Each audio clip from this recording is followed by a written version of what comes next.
The main thing to understand about the Second World War is that the territory of Ukraine is the cause of the Second World War. The idea was that Germany is going to build an empire eastward, which will merge German industry with Ukrainian rich black soil and create a power that will rival the British and the Americans into the future. Without this particular colonial vision, at which Ukraine is the center, there wouldn't have been a Second World War. Now, Ukrainians didn't know anything about this. Most Germans didn't really know anything about this. We like to have simple stories about the Second World War. We like to hear about the Blitz. We like to hear about Pearl Harbor. We like the French Resistance. We like a story about a country that's been invaded and is somehow responding. In the case of Ukraine, we have to think a little bit more. First of all, you have a war which begins not just with Nazi Germany invading a country, but with the Soviet Union invading a country. And this is the point where basically everybody's myth of the Second World War goes wrong. The British want to have it start in the middle of 1941, the Americans at the end of 1941, the French in spring 1940. But the Second World War begins in September of 1939. And it begins with an alliance between the Soviet Union and Nazi Germany. It begins with the Soviet Union invading Poland, basically as an ally of Nazi Germany.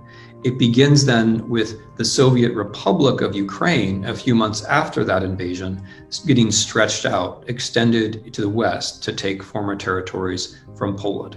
So in the first part of the Second World War, you have this very curious situation from a Ukrainian point of view. Ukraine has now become what the Ukrainians call suborna. Ukrainian territory has been extended, but it's all under Soviet power, and that Soviet power is being deployed to help Nazi Germany.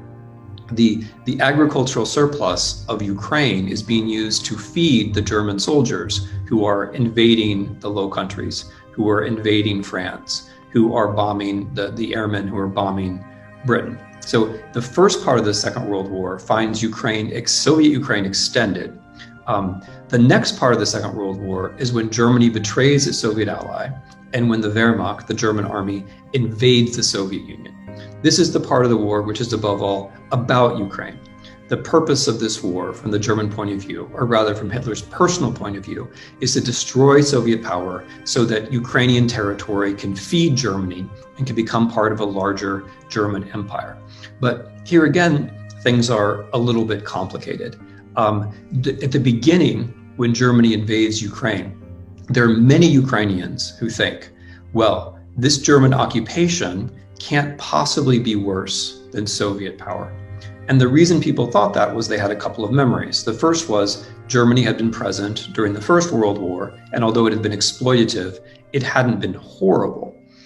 The second memory was of the Great Famine of 1932 to 1933. Germany is invading the Soviet Union only 8-9 years after that experience. So many Ukrainians, or many inhabitants of Ukraine, other people too, thought, Russians, Jews, Poles, thought this can't possibly be worse than the 5-year plan. This can't possibly be worse than Soviet power.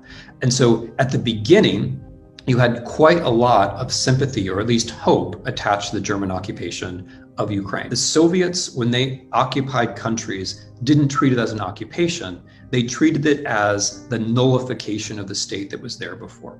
The Germans, by the way, followed the same logic. You have the rule of law destroyed once, and then you have the Soviet order destroyed on top of that. And so this double occupation, which we can see if we look at the history of Ukraine, is also very important for understanding the larger history of how the Holocaust unfolds and how other crimes unfold.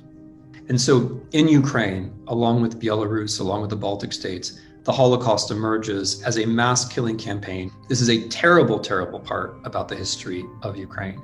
But insofar as understanding the Holocaust is essential to understanding European history and indeed ourselves, this is a bit of Ukrainian history that we have to have in our minds.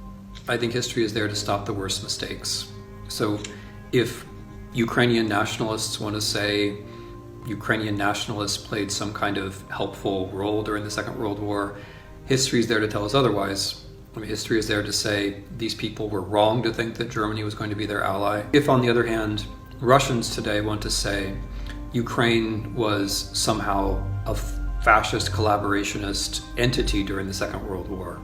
History is there to tell us that Ukraine suffered far more than Russia, not just proportionately, but it suffered more in absolute terms than Russia during the Second World War.